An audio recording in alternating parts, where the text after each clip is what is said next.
Oke, untuk yang pertama maju sekarang tanggal berapa? 13. Nomor 13 siapa? Ada yang merasa nomor 13? Bagas Danu. Nomor presensi 13, Mas, bukan NIM 13. Ya, silakan maju terus silakan bisa ditampilkan ke sini. Ya, terus ini kalau maju di share.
Oke, dibatasi maksimal 15 menit aja. Jadi nanti akan ada beberapa yang bisa maju.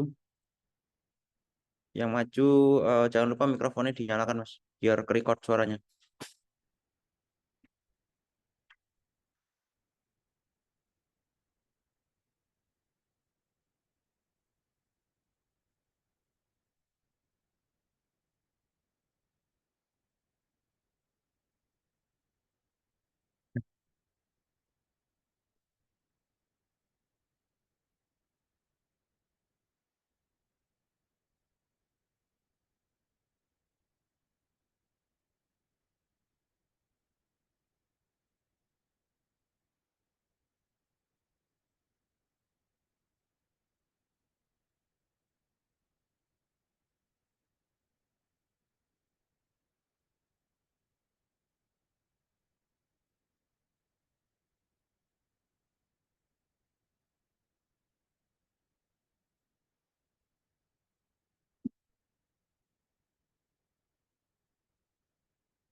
Hmm.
Baik, sebelumnya Assalamualaikum warahmatullahi wabarakatuh. Waalaikumsalam warahmatullahi wabarakatuh. Di sini saya Bagas Danu akan Mikrofon Mas dimatiin semua penontonnya. Kan kita dengar langsung baru satu.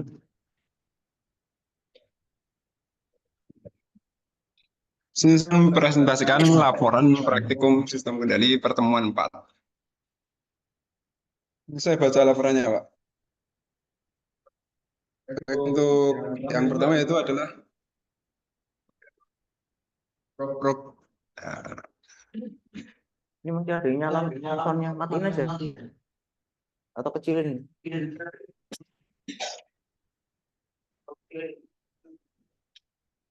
Ini siapa nih? Nah, ini punyamu. Soundnya kecilin lah. siap. Baik, yang pertama di sini adalah percobaan dari program-program yang sudah disediakan oleh Pak Ardi sendiri. Yang pertama itu basic motor. Di basic motor ini kita akan menggerakkan robot EPAK menggunakan program BASD. Jadi di sini untuk yang ditampilkan yaitu tombol yang ditekan, lalu ada juga jalan otomatis dengan menekan R, maju terus. Di sini untuk sensor-sensor belum diinisialisasi, mana di sini hanya ada robot dan keyboard. Kemudian program yang kedua yaitu basic sensor.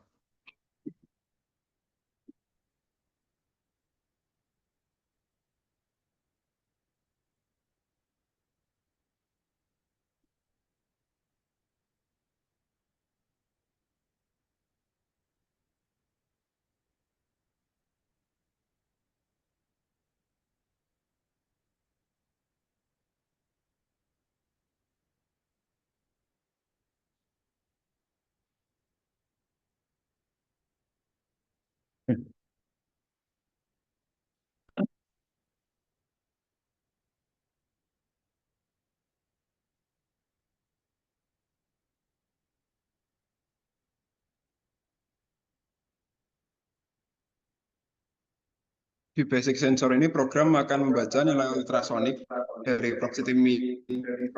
proximity sensor yang ada pada robot IPAK dan banyak di terminal. Seperti yang diketahui di robot IPAK sendiri memiliki 7 sensor ultrasonik dan semuanya ditampilkan di terminal. Untuk penjelasan programnya ada di laporan sebagai berikut. Kemudian untuk program yang ketiga yaitu while following.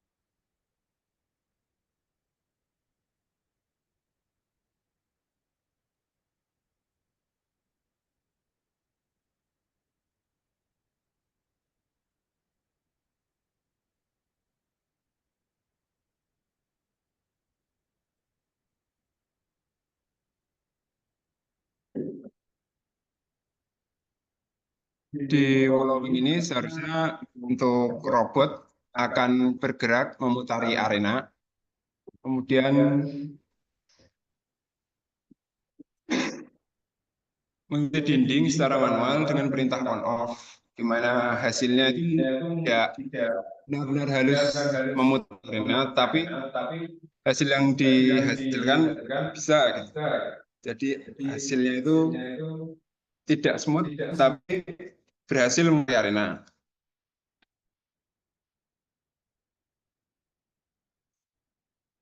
Kemudian untuk program selanjutnya itu while following PID.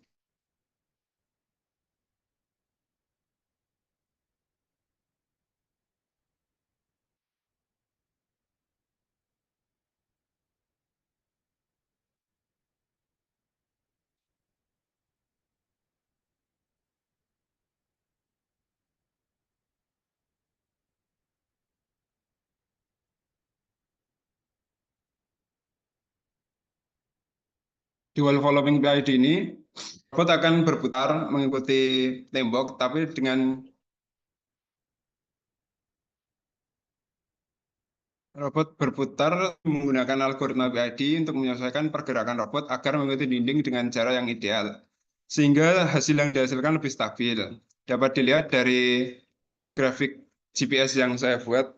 Di sini saya mengintegrasikan sensor GPS ke robot IPAK yang kemudian divisualisasikan menjadi lintasan GPS. Untuk programnya sendiri,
nah ini untuk pergerakan robotnya jika menggunakan program Wall Following PID.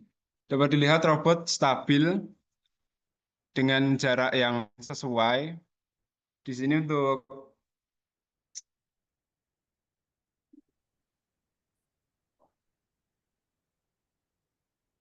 untuk nilai PID-nya masih sama seperti yang diberikan, yaitu set point ideal dengan KP 0,35, KI 0,0001, dan KD 0,02. Kecepatan dasarnya itu 40. Kemudian untuk program keempat, Wall Following Fuzzy.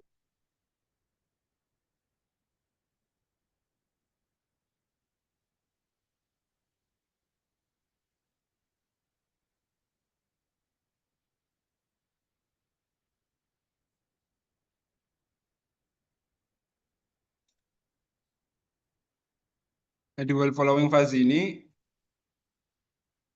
menggunakan logika fuzzy untuk mengontrol robot agar dapat di dinding secara otomatis dan menjaga jarak. Di sini bisa dilihat juga jarak yang dijaga dari tembok itu stabil dan pergerakannya sangat halus karena menggunakan logika fuzzy. Kemudian untuk program yang saya modifikasi sendiri, yang pertama yaitu program Wall Following PID dengan visualisasi lintasan GPS, yaitu di sini mengintegrasikan GPS yang diletakkan di turret slot EPAK yang kemudian ditampilkan menggunakan program visualisasi langsung di dalam software Geekbox. Untuk grafiknya seperti ini. Kemudian program modifikasi kedua yaitu Wall Following PID dengan data sensor banding set point. Mana ini mengambil data sensor dari PS1 kemudian dibandingkan set point yang diberikan. Di sini ada grafiknya, mengambil data selama 70 detik. Kemudian untuk program perbandingan ketiga, yaitu Wall Following Fuzzy, kemudian visualisasi lintasan GPS, sama seperti PID menggunakan visualisasi lintasan GPS, di sini juga mengintegrasikan GPS ke turret slot IPAK, yang kemudian dihasilkan seperti ini. Mungkin hasilnya tidak berbeda jauh dari PID dan Fuzzy. Kemudian untuk program modifikasi keempat, yaitu Wall Following Fuzzy dengan data banding set point, sama seperti pada program PID sensor PS1 banding set point, dengan grafik dihasilkan seperti ini. Dan data saya ambil juga 70 detik.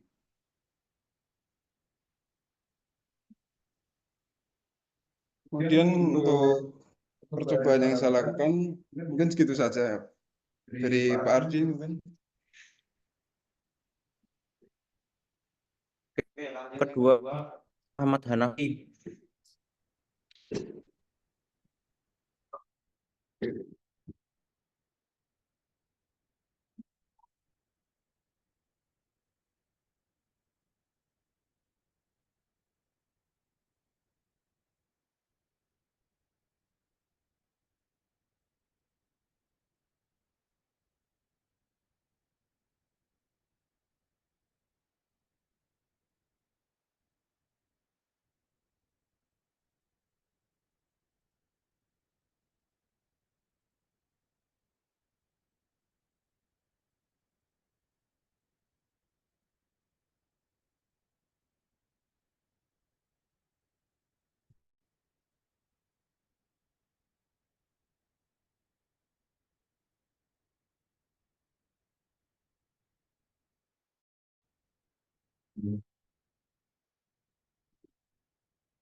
Share screen-nya boleh ditutup, Mas.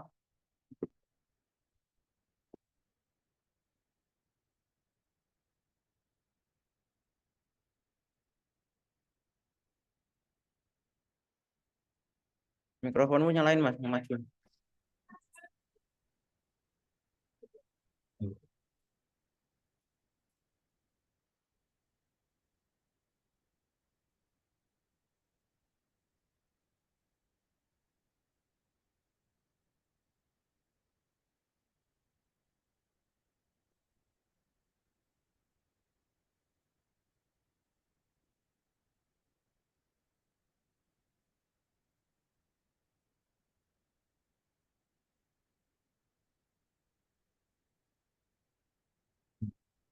Baik, sebelumnya di sini saya izin mempresentasikan hasil pekerjaan saya di minggu lalu. Untuk yang di sini ada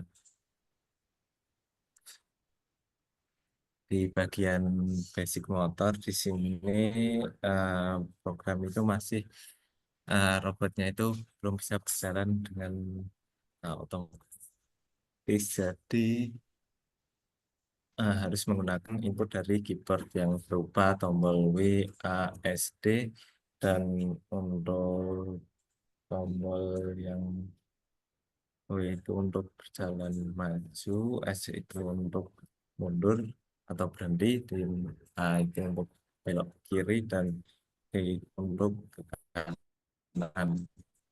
Nah, terus hmm,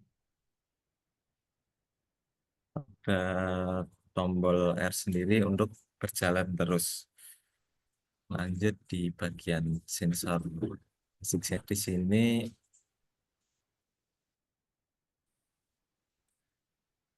eh, pada program ini eh, sudah menginisialisasi sensor berupa sensor ultrasonik yang di sini sendiri ada 7 sensor ultrasonik atau eh, proximity sensor, dan hmm, itu terus lanjut di bagian yang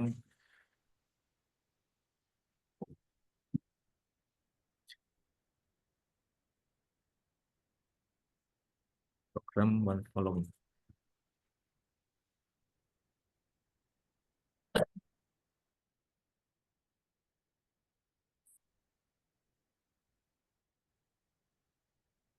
ada program sensor. Sensornya sendiri menggunakan 3 sensor, yaitu PS0 dan PS1 dan PS2. Lalu hmm, di sini pada program ini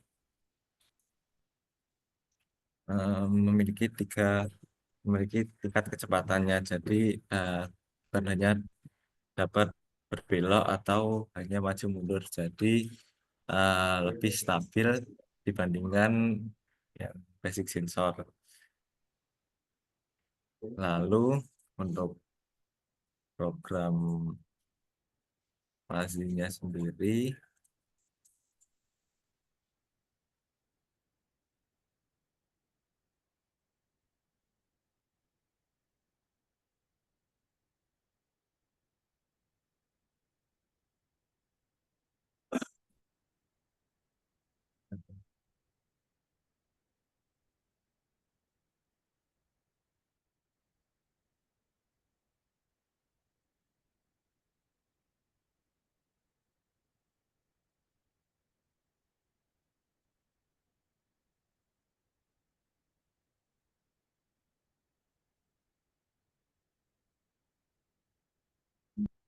dapat flow menggunakan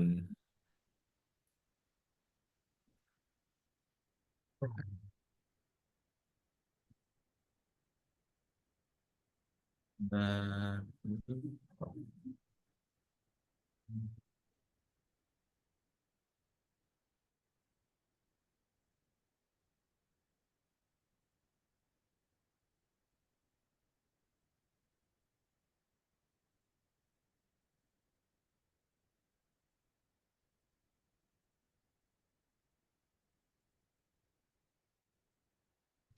Rada kanan atau kanan. Anu pilih mic. Mungkin di itu pilih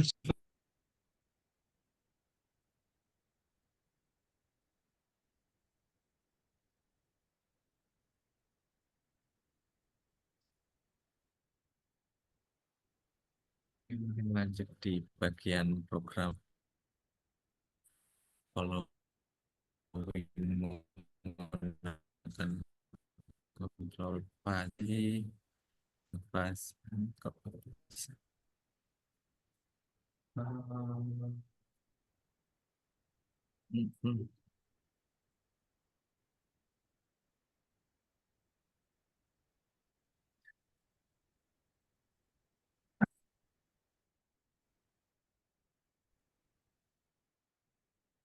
di bagian flow yang menggunakan kontrol PID pada yang menggunakan kontrol PID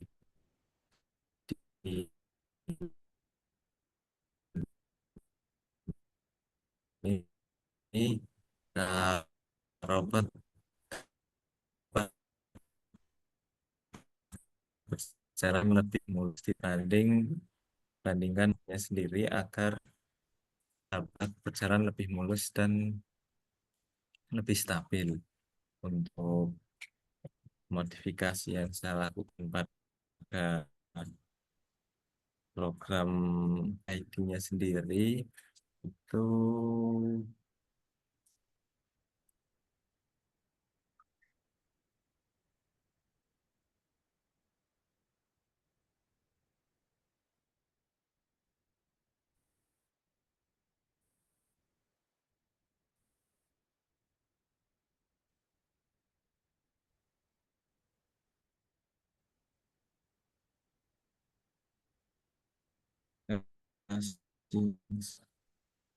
sekarang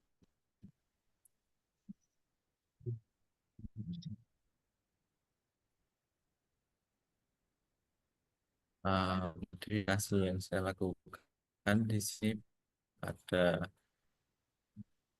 yang PID itu pada bagian saya merubah kecepatan dasarnya yang dari 80 menjadi 60 untuk mengurangi overshoot hingga pergerakan robot menjadi lebih stabil. Dan pada set point idealnya saya yang awalnya 100 saya ubah 200 untuk meningkatkan responsif. Lalu untuk kecepatan maksimumnya yang awalnya 100 menjadi kecepatan dasar dengan satu menjadi 80% dari total kecepatan, bersedia agar koreksi menjadi lebih halus dan mengurangi. Lalu pada bagian yang masih ini jalan ya.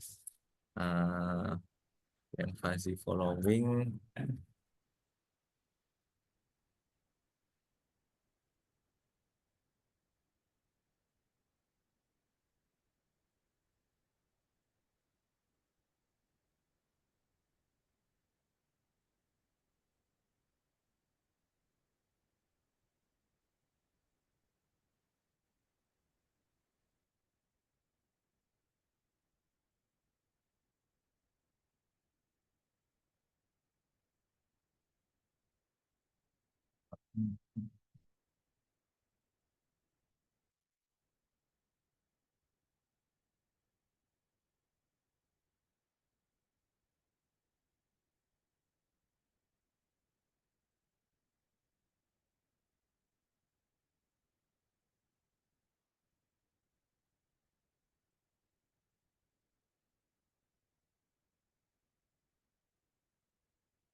mungkin lanjut ke yang tadi di bagian fuzzy following itu di sini eh, hampir sama dengan menggunakan kontrol PID. Nah, robot impact jadi lebih halus dan eh, tidak jadi lebih dapat menyesuaikan dengan itunya jalur bimbingnya itu.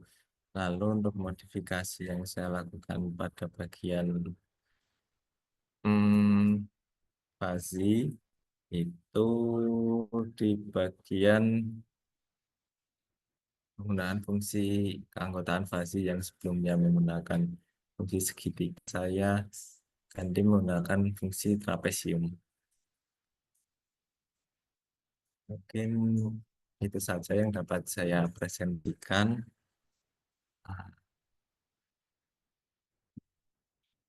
Ada yang mau ditanyakan dari Pak Adi?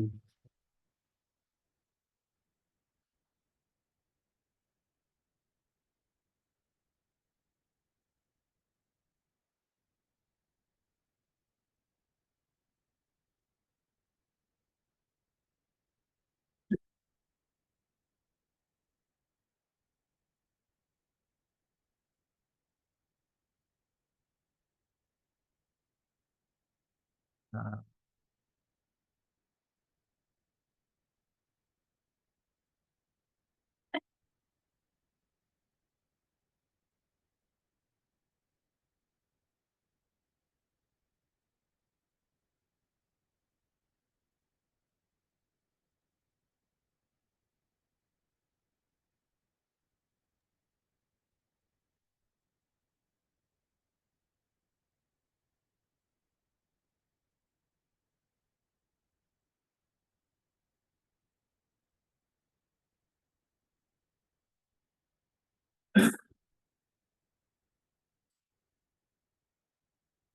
sudah.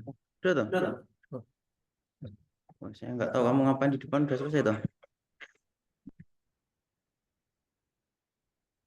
Yuk, lanjut nomor 3, Mira Aprilia Savitri.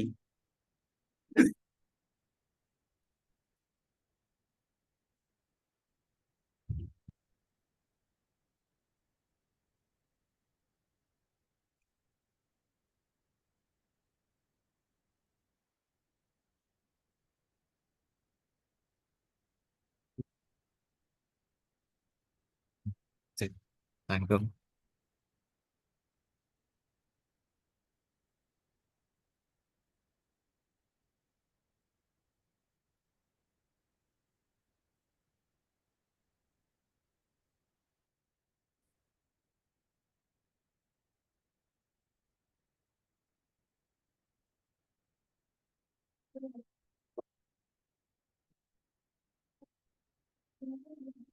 Ya harus di share screen memang.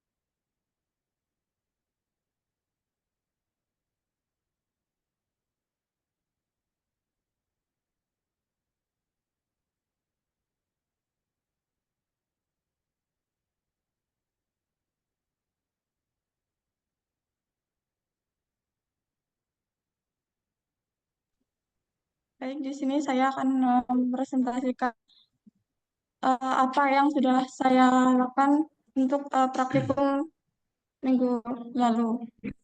Untuk yang pertama yaitu program basic motor. Di sini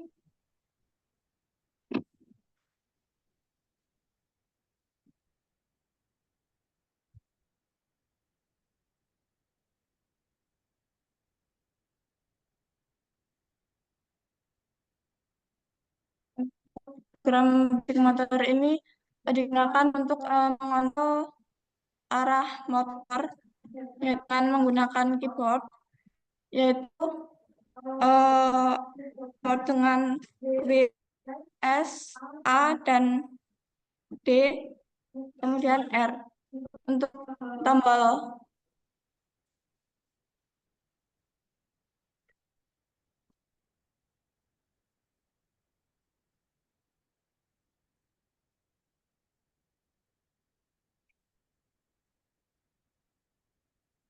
tombol A ini digunakan untuk ke kiri. Kemudian tombol D digunakan untuk belok kanan. Tombol W digunakan untuk gerak maju, dan tombol S digunakan untuk gerak mundur. Kemudian untuk tombol R ini digunakan untuk apabila robot ingin berjalan tanpa menekan terus tombol R-nya. Kemudian untuk memberhentikan itu cukup menekan bebas menekan keyboard mana aja. Kemudian di sini saya memodifikasi untuk maju terus aktif diganti dengan true.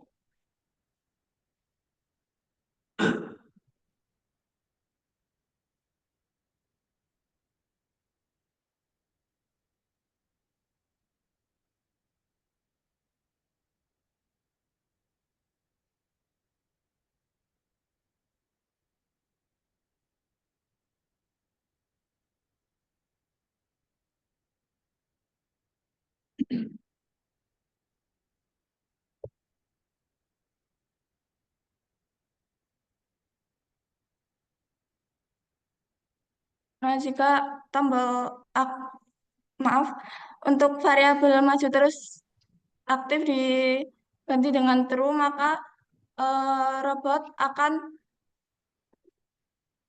kondisi awalnya itu akan berjalan tanpa ditekan tombol keyboardnya. Kemudian untuk yang program kedua,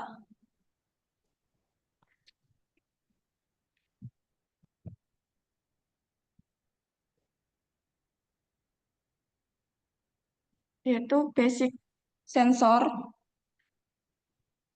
Ini digunakan eh,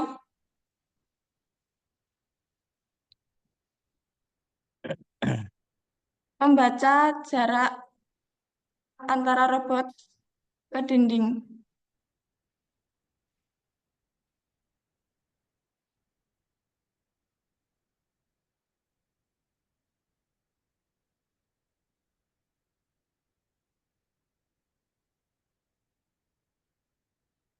jika ini di sini menggunakan 8 sensor yang diinisialisasikan dengan PS0 hingga PS7.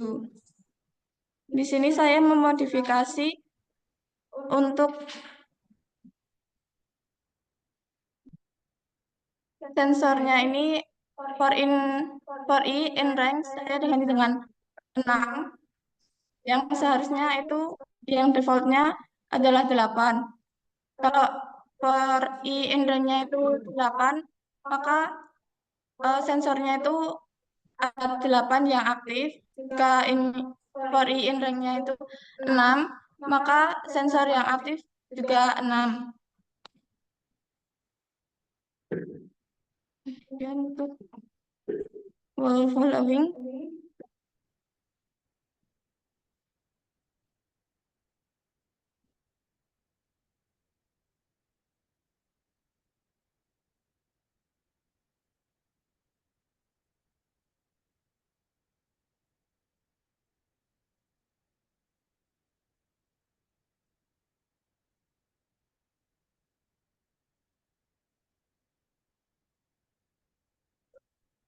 untuk wall following ini digunakan untuk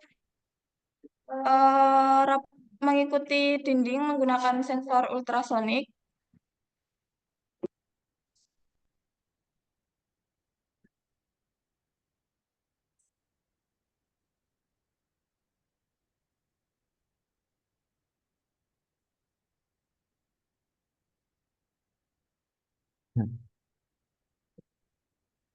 Di sini jika robot terlalu jauh dengan dinding, robot akan berbelok menjauhi dinding, dan jika robot terlalu maaf, jika robot terhadap dengan dinding, maka robot akan berbelok menjadi dinding. Jika robot terlalu jauh, maka robot akan mendekat ke dinding. Kemudian untuk yang program keempat, yaitu fuzzy.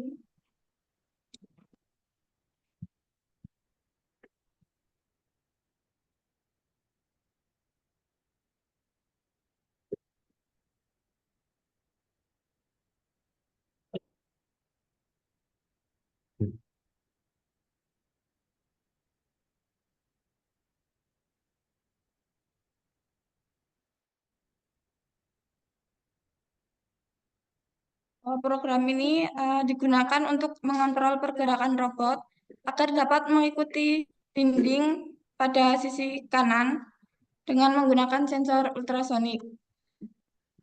Robot membaca data jarak dari 3 sensor, yaitu PS0, PS1, dan PS2. Dan sensor utamanya itu ada PS1 karena letaknya ada di kanan depan.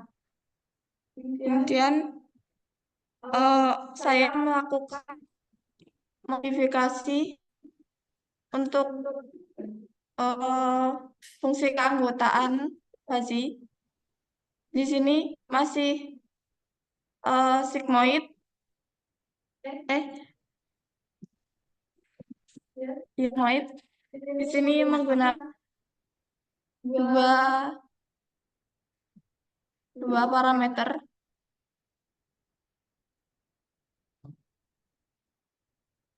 Di sigmoid ini pergerakan robot dibilang stabil, dan jarak ke dinding ini terjaga. Kemudian jika diganti menggunakan yang lain,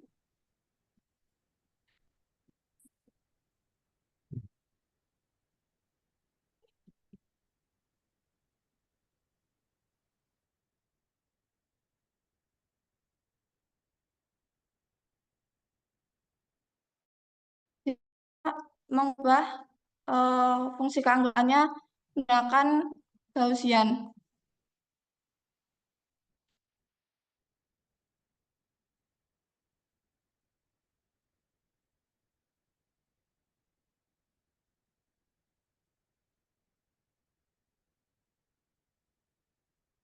untuk eh, fungsi keanggotaan Gaussian.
Oke, untuk di sini saya melakukan perbandingan dengan mengubah membership function-nya.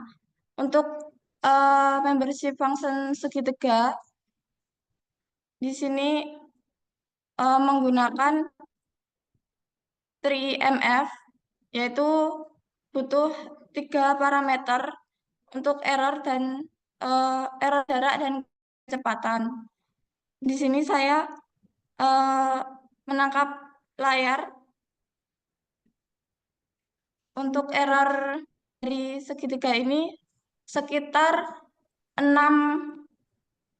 minus 6,34 hingga 21,93. Kemudian untuk fuzzy out-nya ini sekitar minus 1,28 hingga minus 3,65. Kemudian untuk PS0 ini dalam range 63,98 sampai 77,66. Kemudian untuk S1-nya ini sekitar 106,34 sampai 121,93.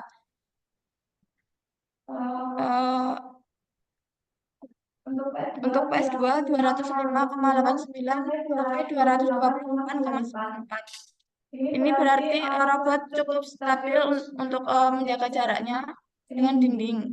Responnya juga cepat. Kemudian untuk Gaussian, saya menggunakan 2 parameter untuk error jarak dan kecepatan. Di sini saya menggunakan Gauss MF.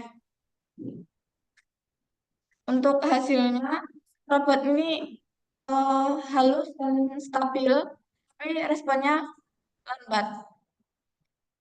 Kemudian untuk yang trapesium, di sini trap MF yang 4 parameter, yang hasilnya itu robot cukup cepat dan stabil.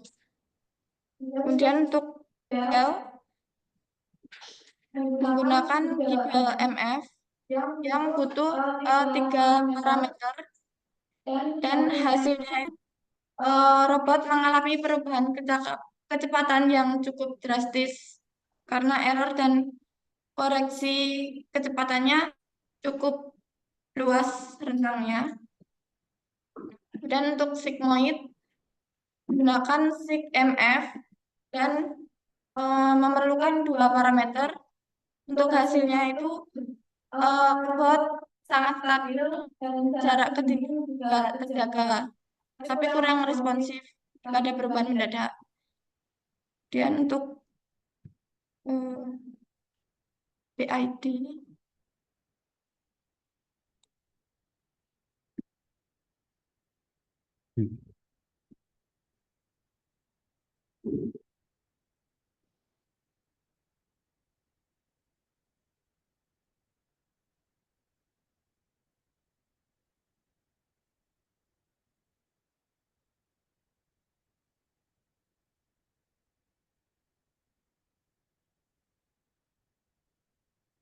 di program ini saya akan mengubah nilai parameter KID-nya yaitu KPKIKD.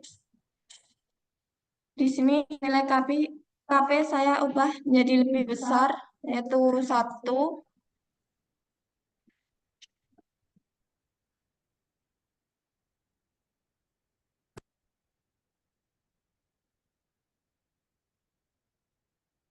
Untuk nilai KP yang lebih besar ini nilai P-nya juga akan meningkat. Kemudian untuk robotnya ini goyang-goyang, tidak stabil.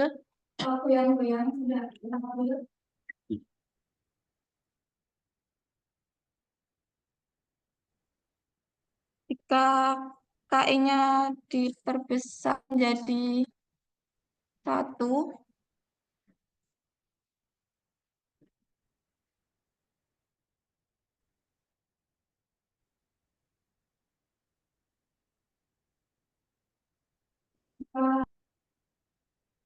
robot ini pergerakannya juga tidak stabil dan goyang-goyang.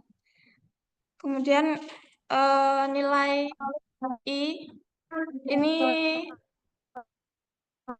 meningkat.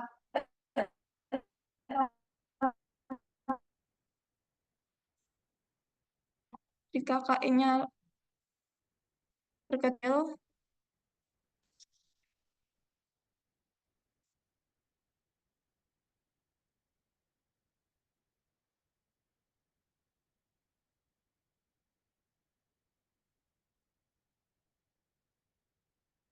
bisa dilihat bahwa pergerakan robotnya ini lebih stabil.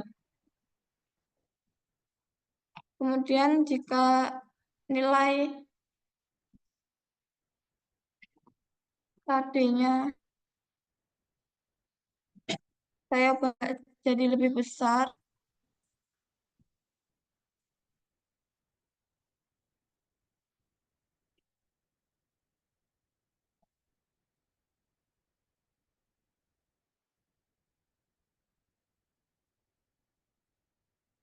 pergerakan robot ini cukup halus, tapi lebih jika nilai KI-nya tadi diperkecil. Kemudian jika KI-nya itu diperkecil,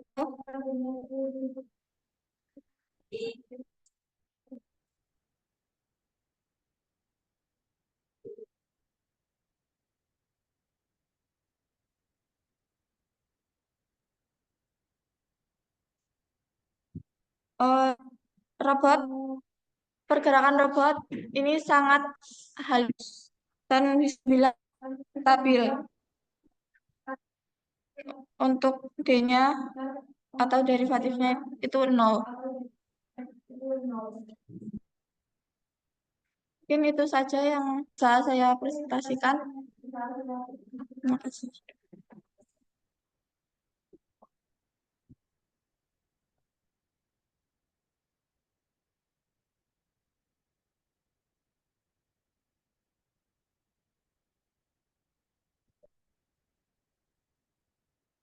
Oke, tadi beberapa sudah maju dan menyampaikan apa yang sudah dikerjakan.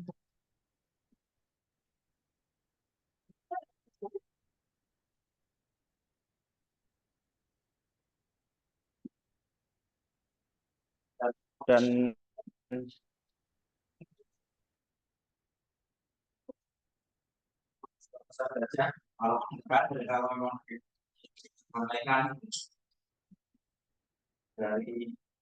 dari presenter yang sudah maju, tapi saya beberapa dan kasih komentar ya yang sudah maju.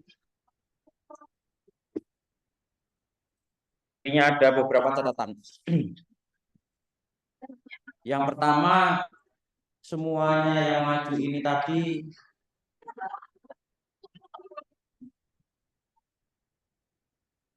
coba ditutup Mbak, bisa nggak? Ditutup lebih kencang Mas.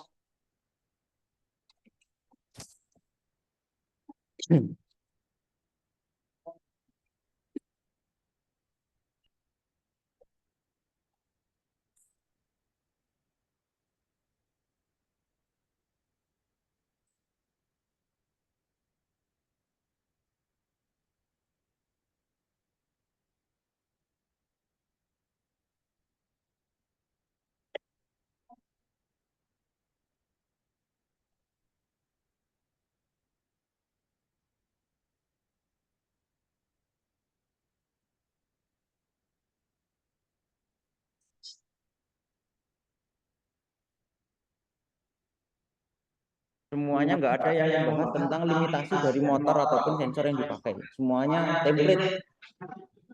Hanya mengerjakan apa yang sudah dibikin codingnya, di running, komentarnya sama. Robotnya ketika dipencet W jalan maju, S mundur, D kanan, kiri. Ya, kalau seperti itu anak SD SMP juga ya bisa gitu loh. Tapi ini loh. Karena udah nggak bikin programnya, tinggal diarahkan komentarnya tapi kurang lah. Harusnya itu ya silakan bisa lebih dieksplor. Contohnya apa? Motor. Berapa kecepatan maksimumnya? Nggak ada yang coba tadi. Berapa kecepatan minimumnya? Berapa kecepatan ini berapa limitasi yang bisa dihandle sama si motor? Apa hubungannya? Hubungannya ya nanti ketika kalian bikin programnya itu kan menghitung kecepatan motor. Bisa kalian bikin program algoritma itu kecepatan motornya hasil perhitungannya 1000. Apakah 1000 itu masuk dalam range dari penggunaan motor? Ya kan harus dikonfirmasi. Nah, kalau kalian nggak tahu rentang ringnya apa, nanti asal hitung pokoknya ketemu 1000, yang penting jalan aja lah gitu. Ya, jadi nggak tahu gimana problem solvingnya. Jadi secara umum harusnya itu dicari. Namanya komponen pasti ada limitasinya, nggak mungkin unlimited. Kamu kasih kecepatan 1 juta RPM ya nggak mungkin bisa juga yang memang tidak kemampuan seperti itu. Dan ini adalah menggunakan simulasi ini adalah cara paling gampang. Repot. Kenapa? Bayangkan kalau kalian nyoba hardware secara langsung. Itu repot sekali. Harus nyiapin modulnya, baterainya, tempatnya, programnya, dan seterusnya. Kalau simulasi cuma mikirin programnya aja. Jadi harusnya lebih bisa dieksplor. Itu baru dari sisi motor. Terus yang kedua, sensor. Ini juga nggak ada yang ya rata-rata cuma nyoba dideketin tembok, terus komentarnya ada perubahan. Udah itu aja. Tapi nilainya berapa, nggak ada muncul sama sekali yang maju tadi.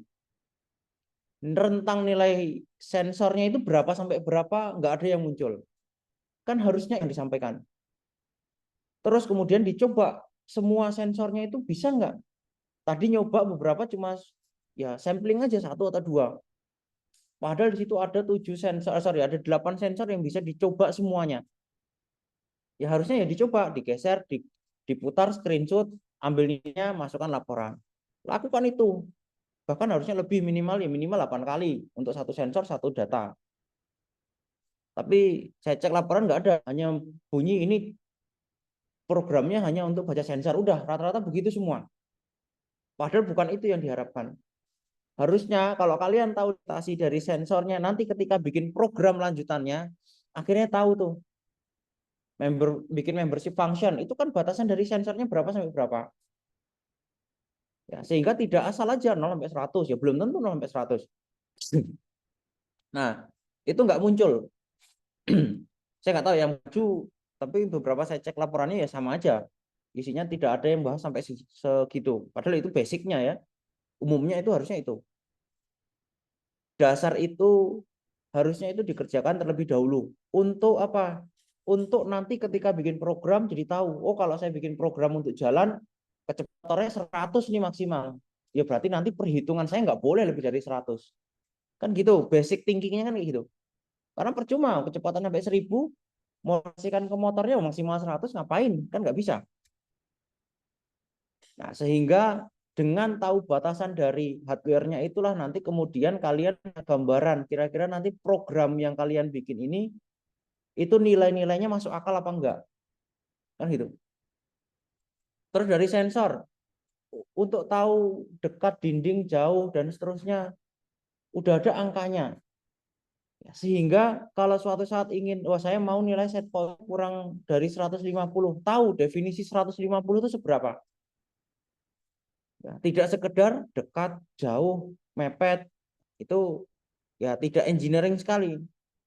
Toh nilai-nilai yang dikeluarkan di terminal itu kan semuanya berbasis angka. Bukan jauh dekat, ataupun nabrak, ataupun mepet kan gitu. Harusnya ya kalian sampaikan juga datanya itu berdasarkan angka. Kan gitu harusnya. Angkanya kan seperti itu. Tapi yang maju tadi nggak ada sama sekali. Nah terus yang kedua,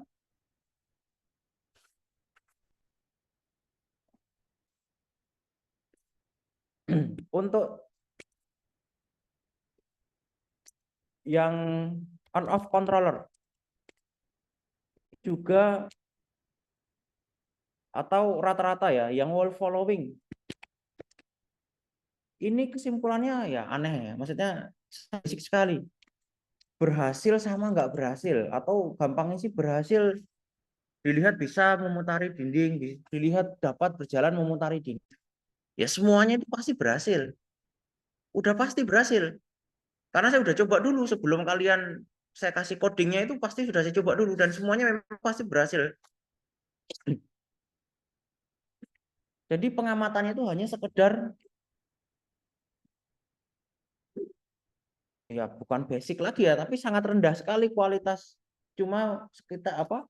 Cuma berhasil sama nggak berhasil. Kalau berhasil sama tidak berhasil sekarang itu levelnya ya SMP udah bisa mereka lihat itu, oh ini berhasil, ini tidak berhasil. Kalian levelnya udah nggak di situ lagi. Kalian itu levelnya kalau sama-sama berhasil, apa yang membuat ini berhasil? Apa perbedaannya ini dengan yang ini? Nah, itu levelnya udah sampai ke sana. Kalau udah ngomong perbedaan, berarti harusnya analisnya lebih dalam lagi. Kita udah belajar di mata kuliah yang sebelum-sebelumnya ada respon time. Nah, itu ada yang muncul sama sekali tadi. Harusnya tunjukkan respon time-nya bagaimana. Karena itu semua berbasis data kualitatif. Jadi nanti bisa dibandingkan dengan proporsi yang pas. Kalau ini ngomong ini kurang kenceng, yang satu kenceng, itu ada datanya berbasis data ya, bukan sekedar dilihat videonya ini kayaknya lebih kenceng dibandingkan dengan ini. Nah, ini yang lebih lucu lagi gitu ya. Kalau cuma sekedar lihat gerakannya ya level SMP itu udah cukup lah, udah bisa mereka. Ya, jadi tidak sekedar dilihat berhasil tidak berhasil. Bisa bikin tugas akhir juga sama, nggak mungkin cuma dilihat berhasil nggak berhasil ya. Kalau kayak gitu bukan tugas akhir itu namanya. Ya, tapi apa yang bisa kemudian dianalisis di dalamnya. Nah, kenapa saya kasih PID atau sebelum ke sana deh, on off controller. Ini tidak ada yang membahas bagaimana caranya. Yang maju rata-rata cuma ngomong ya ini agak sedikit kurang smooth ya. Tapi analisisnya itu nggak ada. Harusnya dijelaskan cara kerjanya bagaimana. Pakai sensor apa? Sensornya berapa? Logikanya bagaimana? Itu kan udah ada semua programnya. Kalian menuangkan apa yang kalian amati. Terus kemudian setelah itu kalau kalian tahu basic sensor dan basic motor, akhirnya di bagian on off controller ini bisa main-main. Saya ganti set point-nya, coba saya geser. Kecepatan motornya coba saya ubah. Tapi nggak ada yang muncul itu sama sekali. Ya, jadi cuma di run, dilihat, kayaknya gini, kok ditulis sudah stop. Ya. Ya, padahal itu yang sangat basic. Ya, sangat basic. Nah, terutama yang lebih-lebih lagi untuk fuzzy logic controller. Ini yang kita pelajari sebenarnya. Yang lain itu pelengkap itu sebenarnya. Cuman karena mungkin ini kita menggunakan Webbots baru pertama kali, ya saya anggap baru pertama kali, makanya perlu ada pengantar. Saya kasih program-program awalnya itu. Tapi kalau secara default ya harusnya kita langsung di fuzzy logic controllernya. Ya. Yang lain itu sebenarnya pelengkap pengantar sebelum kita bahas fuzzy logic controller. Kalau langsung itu mungkin nanti kalian kesulitan gitu loh. Makanya saya kasih dasar-dasarnya dulu di Webbox itu biar kalian ada gambaran. Nah, jadi bagian yang paling kita atau bagian yang sebenarnya kita pelajari itu ada di bagian fuzzy controllernya ini. Nah, cuman biar ada pembanding, saya kasih satu buah algoritma yang lain, PID.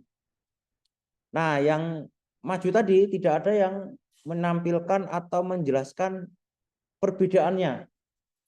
Ya, adapun ya tadi sekedar sama hasil sekali lagi. Yang PID bisa, yang fuzzy logic controller juga bisa. Nah, itu kesimpulannya.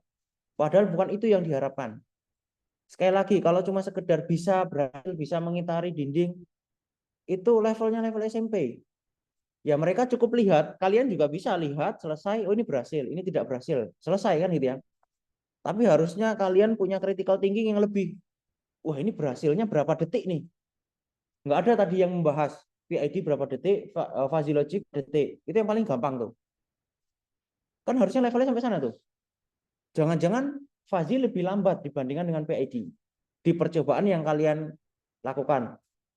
Tapi cara membandingkannya gimana? Ya bikin programnya untuk bisa nampilkan timer gitu misalnya. Kan gampang ya.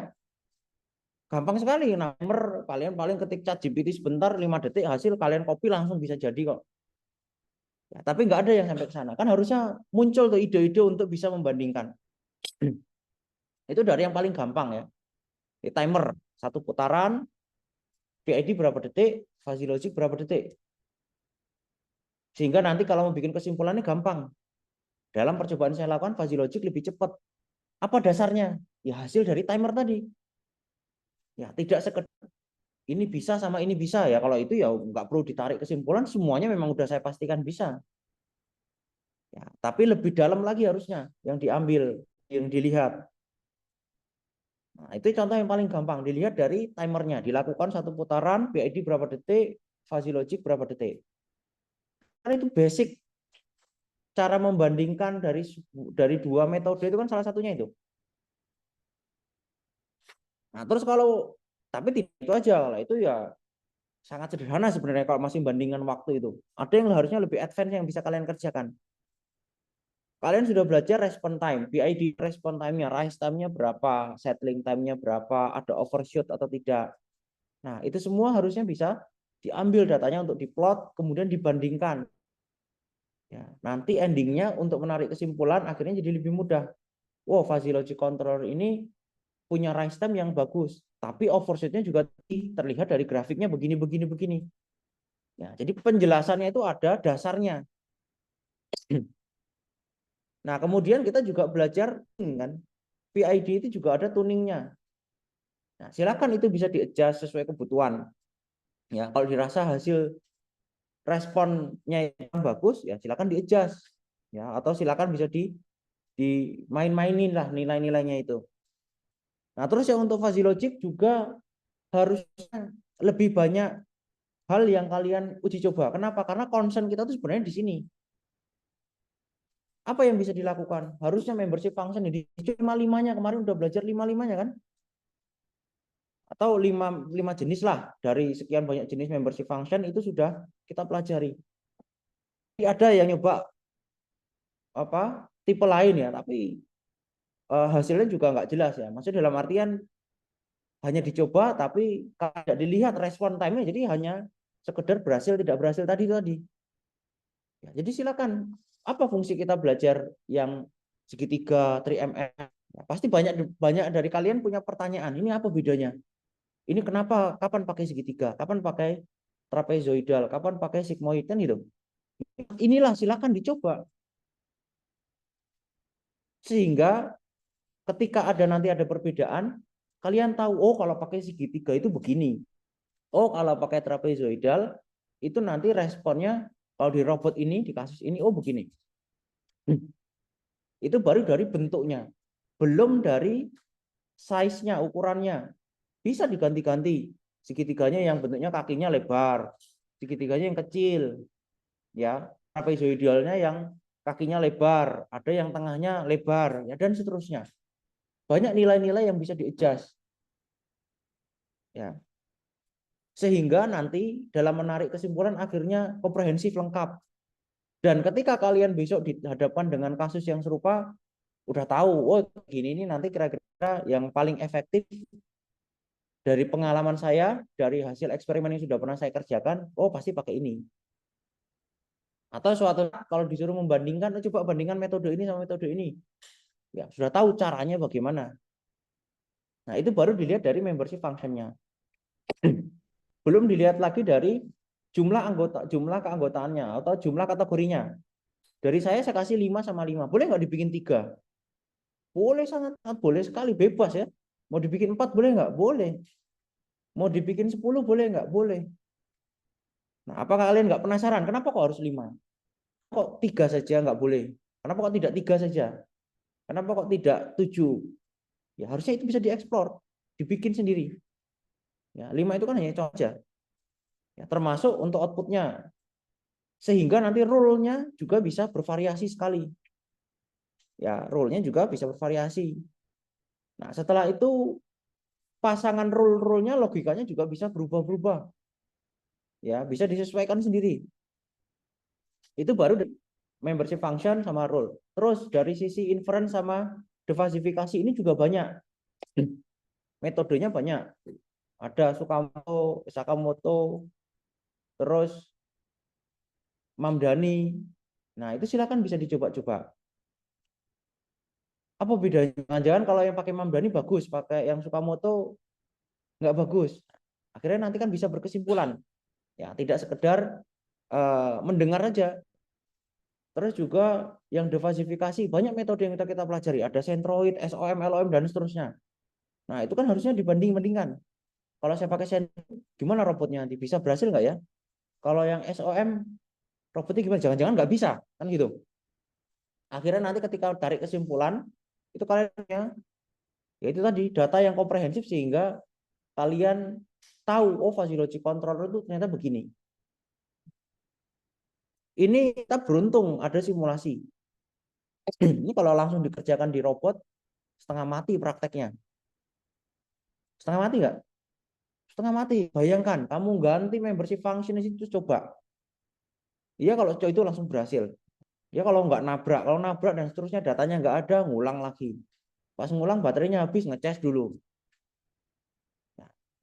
Hal-hal masalah dengan hardware itu tidak kamu jumpai di simulasi. Simulasi gampang, ganti coding, running, error ya udah delete, perbaiki codingnya, jalankan lagi. Jadi simulasi itu memang benar-benar mempermudah kita dalam belajar. Ya, sehingga harusnya bisa lebih dieksplor lagi. Tidak sekedar cuma run stop dari coding yang udah ada, ataupun sangat minimalis sekali uji cobanya. Ya, sekali lagi intisari dari praktikum itu ya fuzzy logic controller ini, yang lainnya sebenarnya pelengkap. Ya, tapi nggak mungkin saya langsung sampaikan yang fuzzy logic karena butuh introduction dulu, makanya saya sampaikan mulai dari sensor dan seterusnya itu sebenarnya pelengkap aja. Ya. Nah, itu adalah yang harusnya bisa lebih dieksplor. Terus tadi ada yang maju, nggak tahu saya di depan udah atau belum, saya nggak kedengeran soalnya. Nggak tahu yang lain ada yang dengar nggak? Ya, presentasi besok kalau tugas akhir kayak gitu ya kamu langsung suruh keluar ya, suruh ngulang aja tahu. Kenapa saya suruh presentasi ke depan? Salah satunya ya untuk belajar presentasi. Mau di mahasiswa di prodi apapun itu, presentasi itu adalah skill dasar yang harus dikuasai. Skill dasar loh. Ya. Jadi harus dikuasai. Presentasi itu bukan sesuatu yang bisa dikuasai dalam semalam, nggak bisa. Kalau ngoding kuasai semalam bisa nggak? Sangat bisa sekarang. Kamu belajar sekarang mati-matian gitu, besoknya jago ngoding bisa. Tapi presentasi kamu belajar sekarang mati-matian, besok jago presentasi, nggak mungkin. Presentasi bentuk dari latihan. Dengan saya beri kesempatan maju itu harusnya ya silakan digunakan dengan sebaik-baiknya. Ya, sampaikan sesuatu yang memang kalian kuasai dan itu informatif buat orang lain. Sehingga ya harusnya di-prepare apa yang mau disampaikan. Ya, tidak ada presentasi yang bagus itu nggak ada prepare, pasti harus ada prepare-nya. Ya, ada persiapannya. Nah, yang saya sampaikan ini semuanya berkaitan dengan tugas akhir. Ya, pasti berkaitan dengan tugas akhir. Kenapa? Karena salah satu metode yang nanti bisa diimplementasikan di dalam tugas akhir ya salah satunya ya fuzzy logic control ini. Banyak ya yang menggunakan fuzzy logic control ini sebagai judul-judul di tugas akhir. Tapi juga banyak yang direvisi. Kenapa? Karena analisisnya ya nggak jelas itu. Nah, makanya dari sekarang silakan lebih didalami lagi. Jadi suatu saat kalau ngambil topik yang berkaitan dengan fuzzy logic controller itu tahu saya harus ini. Silakan gunakan ChatGPT dan kawan-kawannya. Kalau stuck gitu ini harus ngapain ya? Tanya ChatGPT. Tapi jangan tanya ChatGPT apa itu PID. Nah, itu ya orang bodoh lah masa nanya ChatGPT apa itu PID. Kalau cuma tanya apa itu PID ya ke Google aja selesai. Ya. Tanya ChatGPT atau kawan-kawan generatif AI yang lain tuh ya harus bagus punya gitu ya. Gunakan itu untuk mempercepat kalian belajar. Ya kalau nggak ngerti apa yang harus saya bandingkan, tanya ChatGPT. Saya punya seperti ini dalam proyek praktikum begini ceritakan. Tulis di sana lengkap. Dosen menginstruksikan untuk membandingkan dua metode ini yang harus saya amati. Pasti nanti akan dikasih informasi yang sangat banyak. Ya nggak? Baca, jangan langsung dieksekusi, dibaca dulu, pahami. Kalau bingung ya lanjut. Saya bingung nomor 1, jelaskan lebih detail. Nanti pasti dijelaskan lebih detail. Iya nggak? Nah itu fungsinya. Jangan cuma sekedar codingnya di copy ke sana, jelaskan program ini. Hasilnya di copy ke laporan. Banyak yang kayak gitu. Ini saya cek model-modelnya kayak gitu tuh ternyata. Ya buat apa kalau kayak gitu? Oh ini praktik itu buat kalian bukan buat ChatGPT ya. ChatGPT tambah pintar tapi kalian yang boleh aja silakan codingnya masukkan sana suruh jelasin. Tapi kalian baca lebih detail, kalian paham, tulis ulang pakai bahasa kalian sendiri itu lebih bagus. Ya, jadi silakan manfaatkan tool-tool yang ada itu untuk mempercepat proses belajar. Kalau materinya udah saya kasih semuanya, udah cukup untuk fuzzy logic controller itu basicnya, dasarnya itu sudah cukup untuk kalian bisa bikin. Ya, kita nggak perlu belajar teori yang lebih susah-susah lagi. Sekali lagi kita ini kan kalian kan fokusnya di praktisnya. Ya teorinya sedikit aja nggak apa-apa. Tapi kalau praktisnya harus benar-benar menguasai. Ya kalau enggak ya kalahlah sama anak S1 gitu ya. Mereka udah teorinya jago, kalau jago juga ya kalian mau kerja apa besok?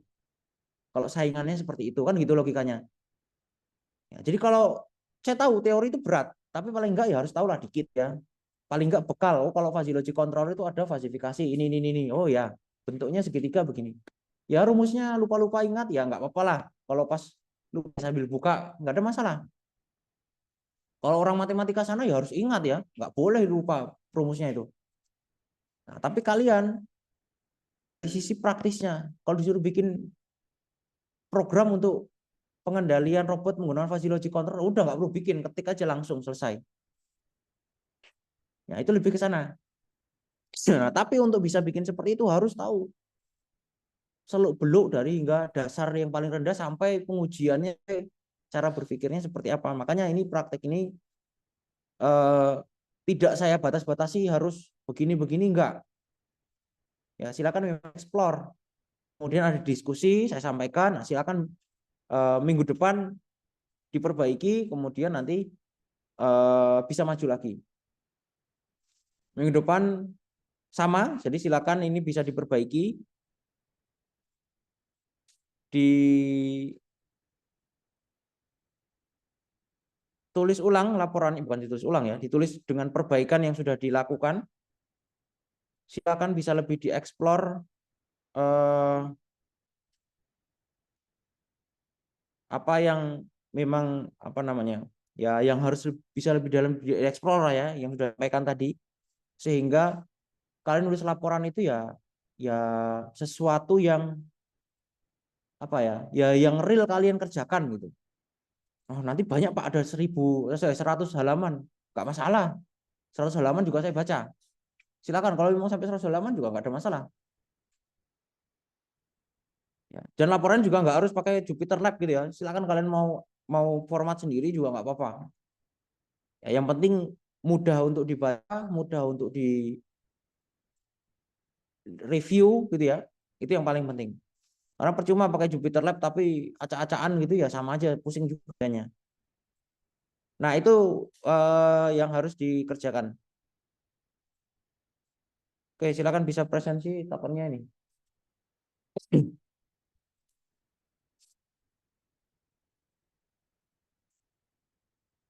TODD.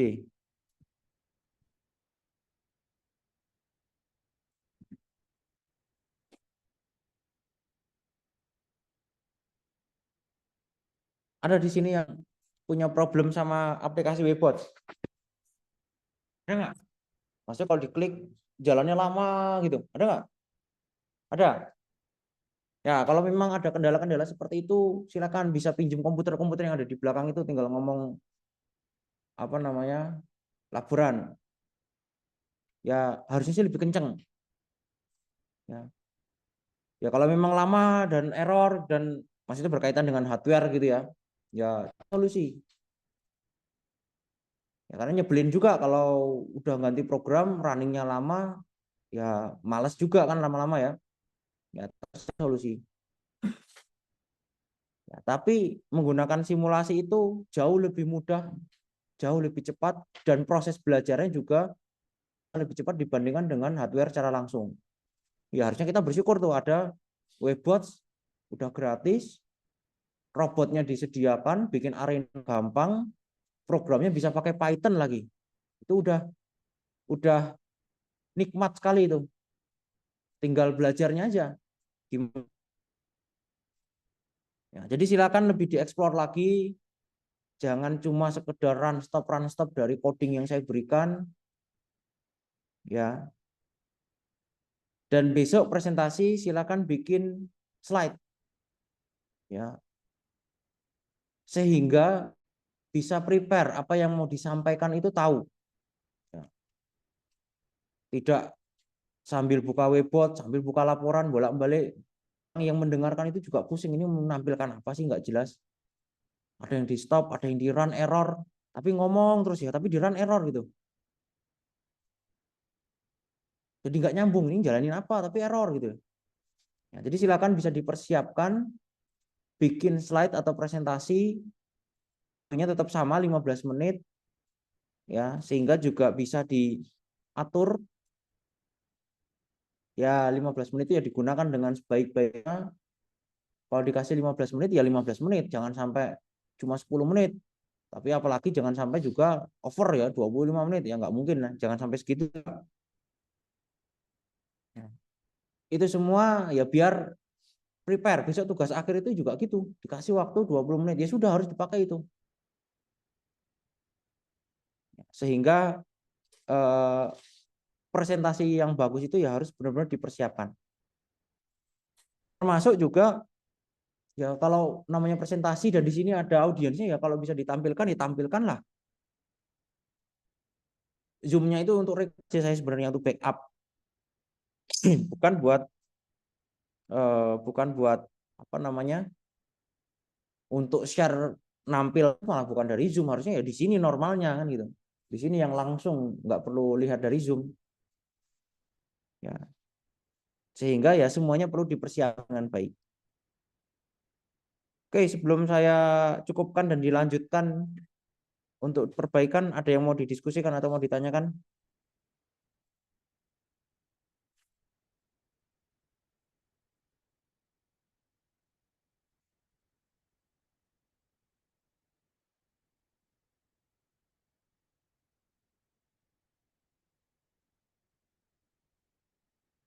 Oke, kalau nggak ada, silakan bisa dilanjutkan. Dan nanti kita istirahat sesuai dengan waktunya. Ya, sesuai dengan kebutuhan lah. Kemudian nanti silakan dilanjutkan, dan minggu depan jangan lupa dipersiapkan presentasi. Oke, mungkin itu aja dari saya. Kurang lebihnya mohon maaf. Assalamualaikum warahmatullahi wabarakatuh.